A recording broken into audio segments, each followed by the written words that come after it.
I'm just trying to get the basic.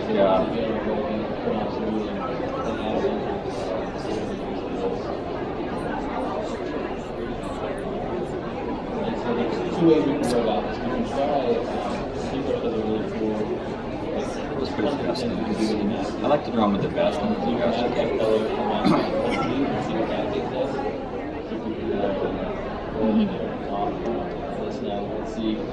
Again, if you guys have any questions while I'm doing this, I don't tend to talk when I'm drawing, so.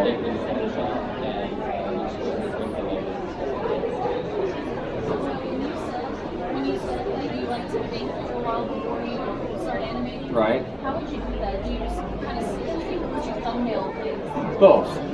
I would like my initial idea, and for you guys who don't know what thumbnails are, they're like little tiny drawings. They're like this big. You know, there's a series of them, and you're trying to work out your action. Because instead of working out your action in big giant paper and spending all this time on something that doesn't work, we'll thumbnail the idea first and see how those poses relate to each other. And you know, sometimes we'll even frame them.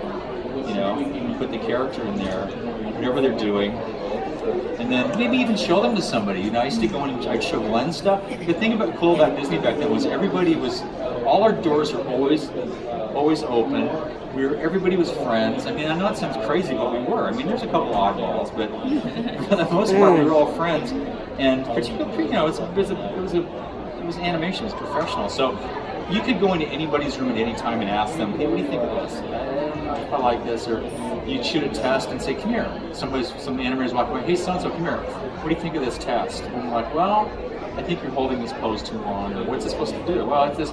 Yeah, I don't know. It doesn't really read as that. He's supposed to be this. The emotion's supposed to be this. Yeah, it doesn't really read as that. Maybe you should have him hold this longer. And man, that was so invaluable to us. I mean, it didn't matter. Glenn would ask me stuff. I mean, I'd go into Glenn's room and get drawings and stuff, but he would ask me stuff once in a while, which I was like, why are you asking me? You know, everybody else had gone home usually. I was the one that left. No, but everybody's opinion was, we were all pretty good animators at least, so we kind of knew what we were doing. And so I think all of our opinions kind of mattered, you know. Anyway. Again, the nice thing is we had control of it, and we don't just really a bit deeper and kind of softer.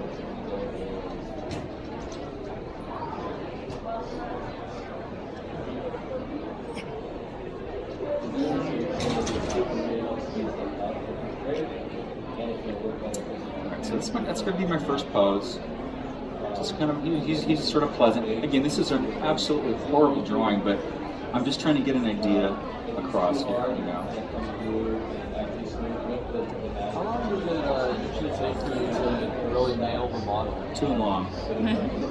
No, that's a good, you know what happens is, and this is going to sound weird, but usually you get the model sheet, and the model sheet's done ahead of time, and you'll do your first couple scenes. It's like, hey, I'm going to try to make him look like this. Usually by the end of the movie, he looks like he's supposed to look. And he's changed from, you know, when you start drawing him, over a period of time, he will evolve. If you look at some early model sheets of, well, this guy, his beak used to be bigger. He had a bigger, earlier model sheets, he has a bigger like thing in the end of his nose. And if you look at early designs of Ariel, she doesn't look like she does in the movie. The way Glenn drew her is not really just like the model sheet. It's evolved. So by usually the character like the blue or whatever, by the end of the movie, he looks like the way I want him to look, and now it's over. You know? It takes several scenes really for you to get comfortable with whatever the model sheet is, as good as it is. It's like still his eyes together. I'm making his ears too big. You know, it's like. But by the end of the film, you start to really kind of get to know him, and then you're feeling comfortable with him. And just as you're feeling comfortable, it's over. You know, so. Okay, so he's starting off just in this is called a neutral pose. There's not really anything strong about it. And now he's going to dip down a little bit.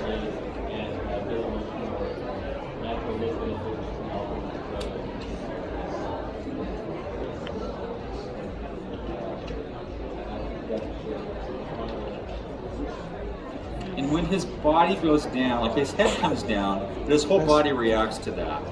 You know, it's not just a head you know, on its own. The entire, you gotta think of this as an entire one form, one shape. And everything's, as he goes down, everything's gonna react. And as he goes down, his shoulder comes up into his head more.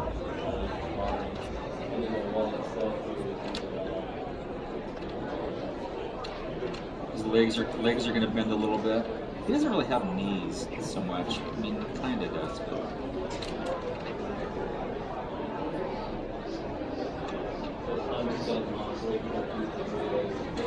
Do we have time? Are we doing okay on time?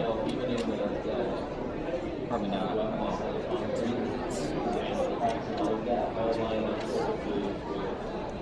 I'm gonna make his hair. I'm trying to keep this as loose as I can. See his hair? I don't have his hair just coming straight down. There's a little bit of an overlap on it.